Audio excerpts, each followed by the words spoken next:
Thanks for joining us today for Soul Stories with your host, author of Signs of Spirit, The Purple Papers and the Stories Behind Them, spiritual medium, grief specialist, great friend, great dad, I hear, Roland Comtois. Hey, Diane, how are you? Good, how are you? My God, this is exciting to come back here and It to is. do all of this. It's nice and cool. I got to tell you something that happened on my way home. So we pull into the driveway.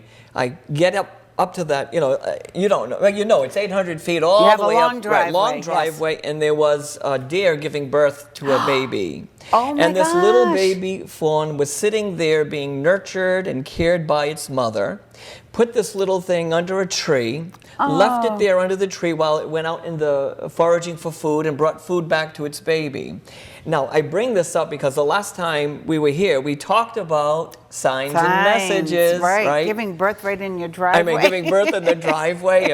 We should be looking up Ted Andrews' book, Animal Speaks, to see what that really means. Oh, our viewers can write in and tell us what their interpretation is. So there it was, giving birth, and I thought, oh my God, this is about new beginnings. There was so much, there was a lot of meaning The to deer me. has a big Very spiritual powerful meaning to it. Not only that, when I was writing one of my books, I was writing about my mother's passing, and I was telling the story of how the deers would appear in the yard after she passed away. Right. And I took that as a sign. I took it as a message. I took it as a Wow, moment. that's a big one. That's a very big big sign. one. And then I get there at home, and there is this magnificent creature Oh, my gosh. being born there, and it had wobbly little legs. It could barely Oh. move around, but the mother was loving it and nurturing it.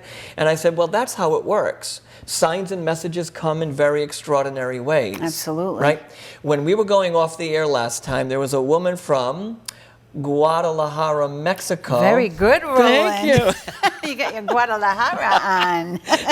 And she was trying to email us via our Facebook messages, Oh. and she wanted to share her thoughts about messages and how, for her, the only thing it does for her, it reminds her that they are close to her, that she doesn't have to travel the journey on her own, right? It's amazing how they show up. It is amazing how it all works. And then a lady from San Jose, California, emailed us and said that for her, it's a moment of comfort.